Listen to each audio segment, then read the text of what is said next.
Alors, bonjour à tous. Pour mettre un galet métallique atelier de la vigne sur un moteur de 3008, il faut bien sûr déjà démonter l'ancien bloc galet.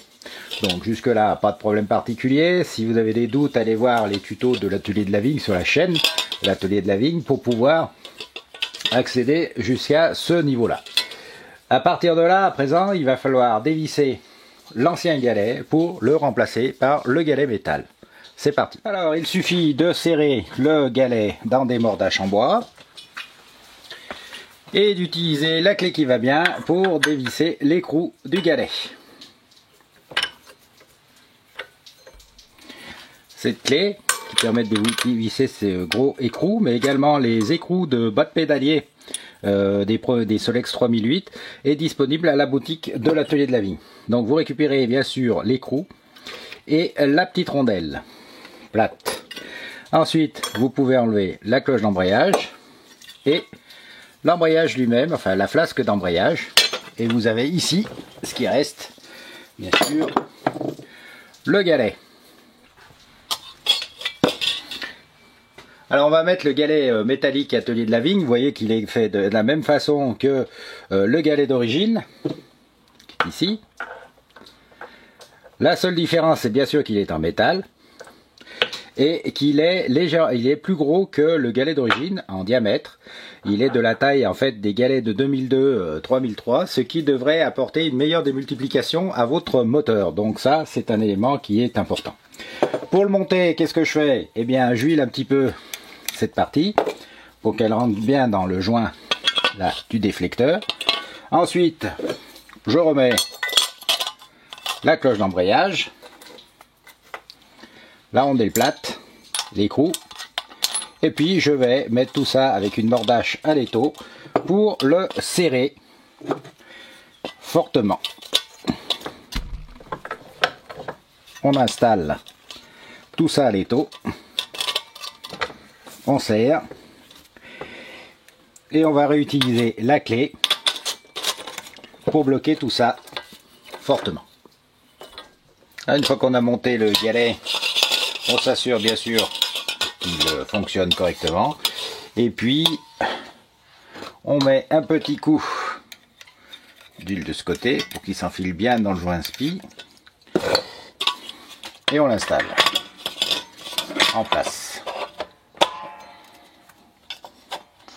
Voilà, c'est monté. Maintenant on va remettre bien sûr les différents écrous qui tiennent l'embrayage. Dans un premier temps, on a une petite rondelle et un écrou. Écrou que l'on serre, vous le savez à présent depuis le temps que vous suivez les vidéos, fortement.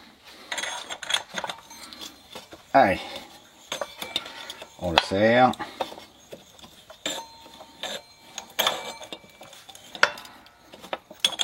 Ambiguïté. Alors celui-là on le serre fortement, pas comme un bourrin non plus. Voilà, on vérifie si tout fonctionne bien.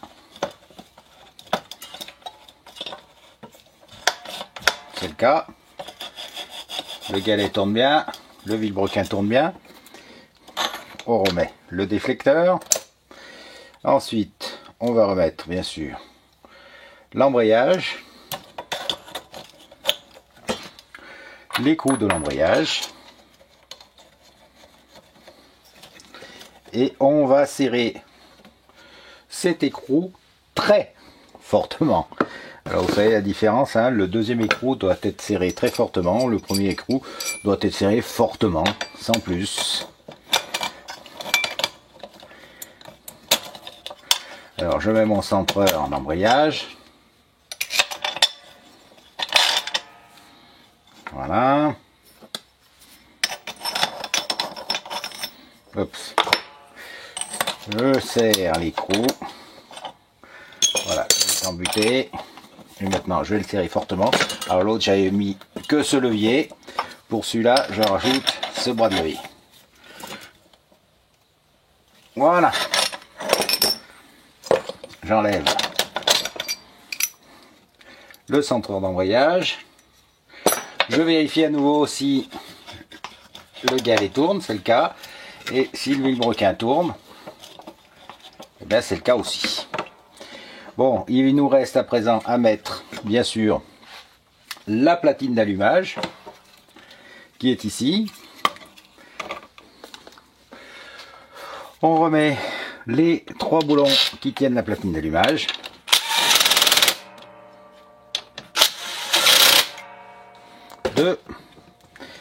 Et le troisième qui vient ici. Voilà. On regarde quand tout est serré ici, le vilebrequin tourne bien. On va desserrer un peu la pige, bien sûr. Alors c'est le cas, sans problème. Et on vérifie si le galet, lui, tourne bien. Ben, c'est aussi le cas. Alors on va pouvoir remonter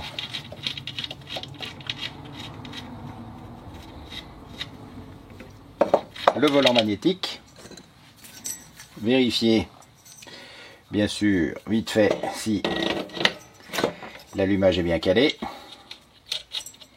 Alors, normalement ça va pas bouger, mais on ne sait jamais. Je vérifie toujours quand je démonte la platine d'allumage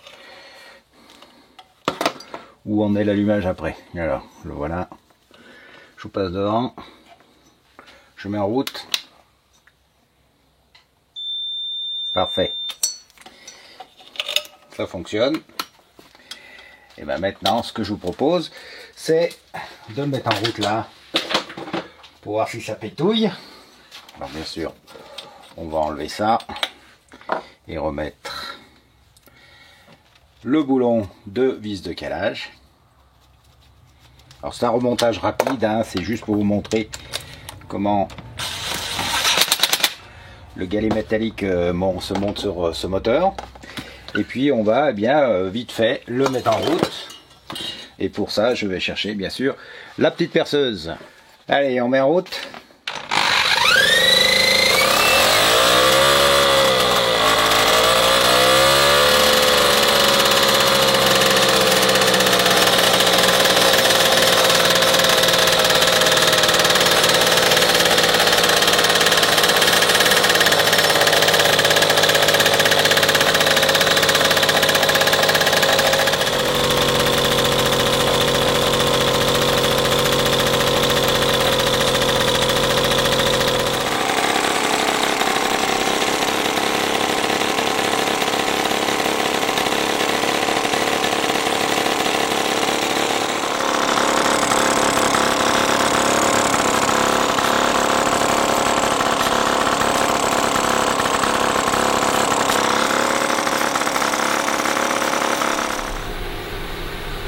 Comme vous pouvez le voir, le galet à l'intérieur est très bien intégré, il tourne très bien, vous avez vu, hein, il fait son job, il n'y a pas de souci.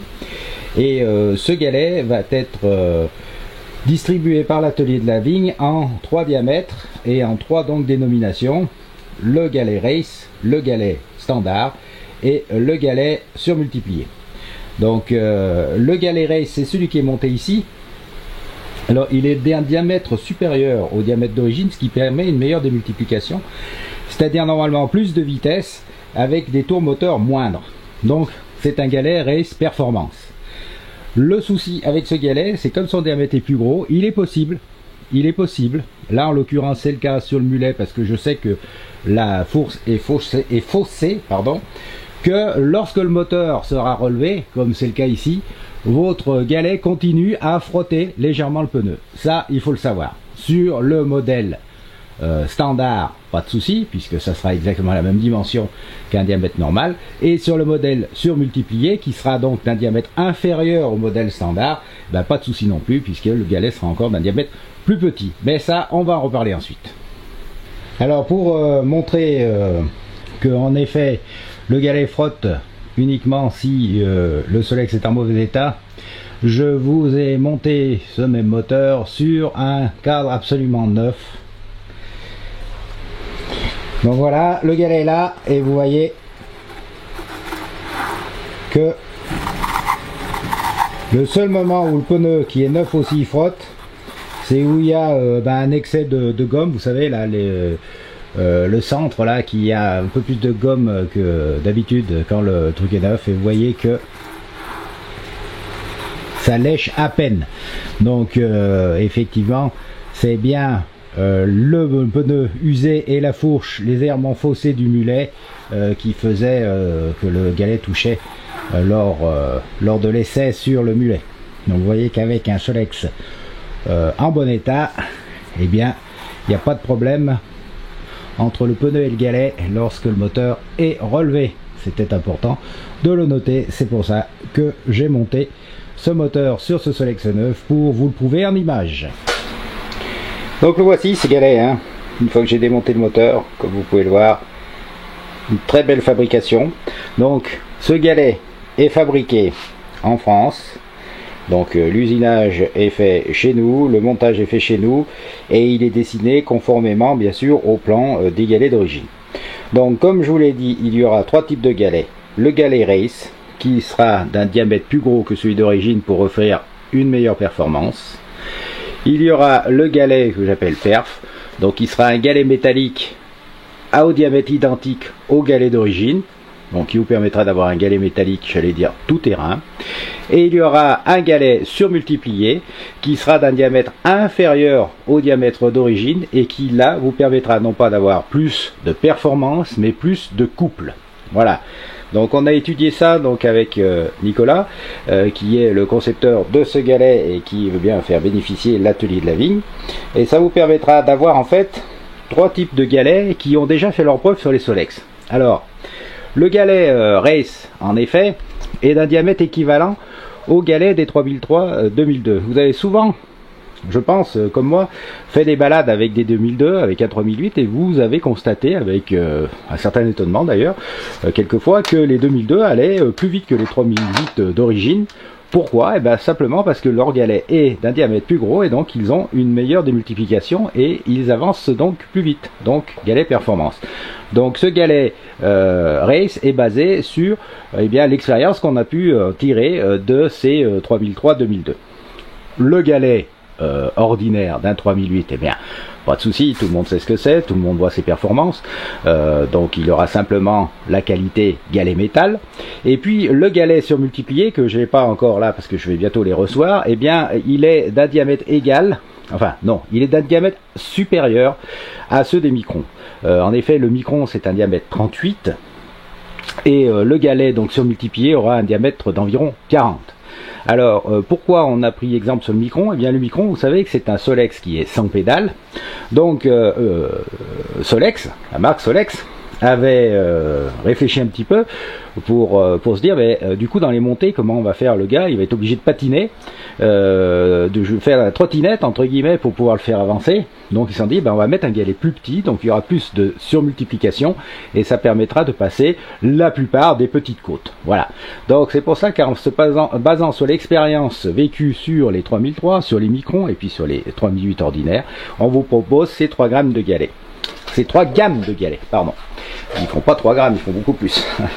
Qu'est-ce que je peux vous dire d'autre? Alors, le galet métal, on attend beaucoup de choses là-dessus. Alors, premièrement, ça use plus de pneus. Oui, ça use plus de pneus, c'est normal, puisque l'adhérence est meilleure. C'est-à-dire, lorsque vous avez un galet qui adhère en permanence sur le pneu, et forcément, vous en doutez, le pneu s'use plus vite qu'un galet dont l'adhérence est aléatoire. Par exemple, sur ce genre de galet métallique, lorsqu'il pleut, lorsque la route est humide, le galet continue à adhérer au pneu, alors que sur un galet ordinaire comme le Corindon, ça patine. Donc forcément, meilleure adhérence, donc plus d'usure de pneus.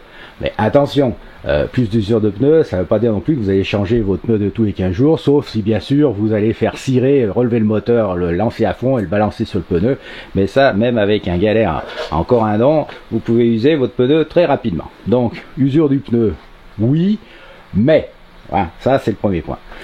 Deuxième chose que j'ai pu entendre, les galets métalliques usent plus le pneu à cause de leur denture. Alors, il faut savoir que cette denture-là, c'est une denture qui est utilisée sur les galets de course et qui est justement prévue pour optimiser à la fois l'adhérence et l'usure du pneu. Donc c'est des petites dentures qui sont un petit peu courbées, vous le verrez, et à partir de là, donc c'est le meilleur compromis qui permet d'adhérer et bien sûr de ne pas user des pneus à tiers-larigot à chaque tour de course, hein. Ça c'est bien évident. La deuxième critique que j'ai pu entendre, c'est un galet métallique s'use. Ah, oui, un galet métallique s'use, un galet en corindon s'use, sinon on les changerait pas non plus. Alors un galet métallique s'use bien sûr, mais il s'use beaucoup moins vite qu'un galet en pierre. Alors sur les modèles de course, hein, j'ai interrogé des courseux comme on dit qui en ont déjà fait. Alors bien sûr ils changent régulièrement leur galet métallique parce qu'ils s'usent, mais c'est dans des conditions de course. C'est-à-dire quand ils changent leur galet métallique, ils ont peut-être changé peut-être une quinzaine, une vingtaine de fois leurs pneus dans la saison. Hein, donc il faut bien mettre en adéquation ce que vous allez faire avec votre Solex de tous les jours avec un galet métallique et ce que on demande à un Solex de course. C'est exactement comme si vous comparez une Formule 1 où on change le moteur à toutes les courses et puis votre voiture de tous les jours, ou quand vous faites un Lille par Marseille, et aller-retour, vous n'allez pas non plus changer votre moteur. Enfin, encore, ça dépend les modèles de voiture. Bon, non, mais je plaisante. Mais en tout cas, c'est ça, il faut quand même avoir conscience de ça. Ensuite, moi, ce que je vous conseille, vu l'expérience que j'ai sur les moteurs Mosquito, alors certains les connaissent, les moteurs Mosquito, c'est des petits moteurs très performants de 38 cm3 qui se mettaient sur les roues arrière des galets, des bicyclettes, alors qu'ils pouvaient être adaptés à la bicyclette, et qui disposaient d'un galet métallique.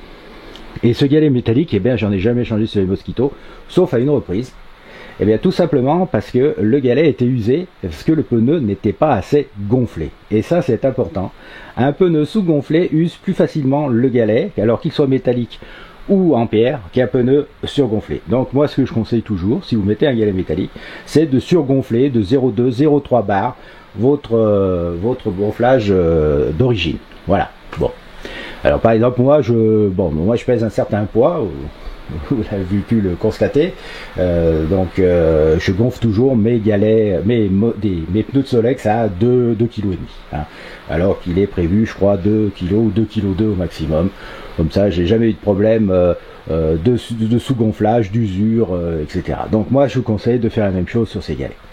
Voilà, alors pour la disponibilité, eh bien c'est très simple. Le galet Race est déjà disponible à la boutique, donc il n'y a pas de problème, avec donc les avantages et les inconvénients dont je vous ai parlé. Le galet Origine métallique est également en pré-vente à la boutique, avec une livraison prévue sous 3 à 4 semaines.